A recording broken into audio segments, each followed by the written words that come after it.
This is Scott the Fix-It Guy. Our goal with our videos is to empower you to be able to do the repairs on your own and save a whole lot of money and also get that great feeling of having fixed it by yourself. Today we have a really easy one. This is a gas oven that will not heat up anymore due to a bad igniter. So I'm calling for heat and I hear the relay click at the top, and that's a good sign because that means it's sending power down to the igniter, but the igniter is not getting hot enough anymore to ignite the gas, so the gas is never flowing in. So this is going to be easy to do. Make sure we have it unplugged. We're going to pull back on these little catches. On some ovens you can just pull the door right up and out from the hinges, and on some you have to lower this little lever, and we're going to do it on the other side too. And then you bring the door almost to the closed position, and then you can lift up and pull out towards you and the whole door comes off. You can also do this without removing the door. It just makes it a little bit easier. We're going to pull these grates out. If you're worried about the door, it's okay. You can just kind of lean in and still make it work.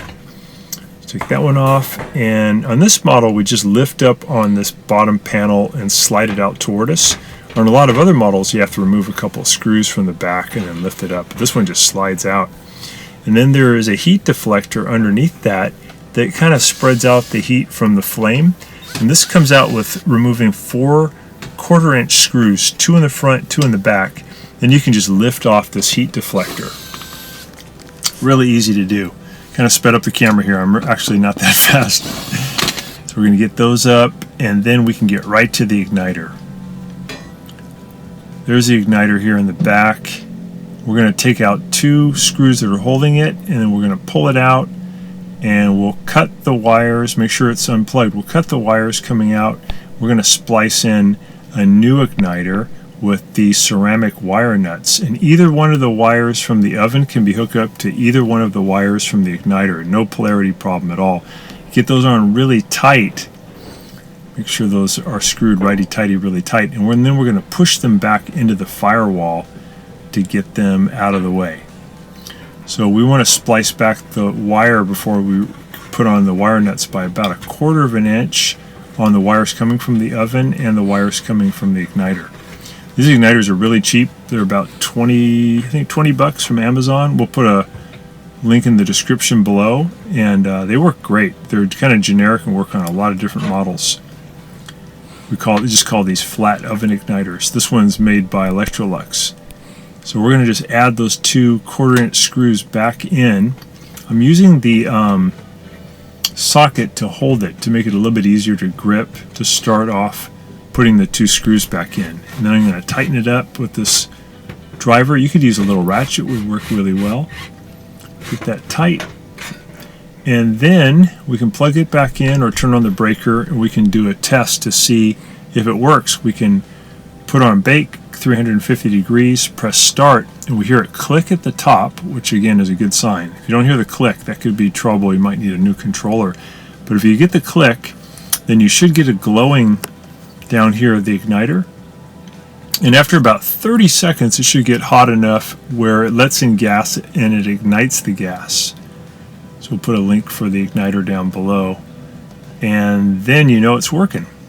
So when these igniters go bad, they take a long time to actually get hot enough to allow the gas to come in, and it heats really slowly, and also sometimes heats unevenly and won't even get up to the right temperature.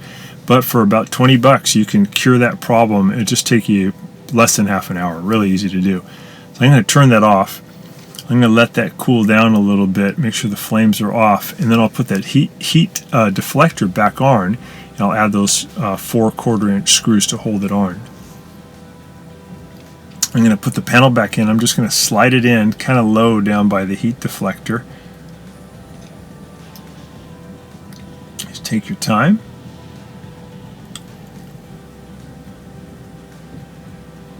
And I have to kind of lift it up on that back lip. There we go. And then we'll put the grates back in. I think there's actually are going in backwards. They work either way, but usually the curved end will go in first. Put in the second one. And now we'll go ahead and put the door back on. This is a little bit tricky. I want you to push the hinges in as far as they can go first, keeping it at an angle, and then bring it down to 90 degrees. And once you've done that, you can push those latches shut. They should shut all the way against the frame.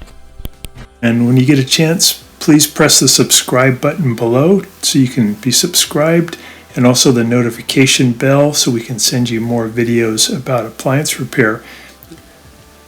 Please also give us a thumbs up if you enjoyed the video. If you really liked the video and it really helped you, please press this new applaud button and you can show your support and also get a nice clapping hands for your video. Thanks again.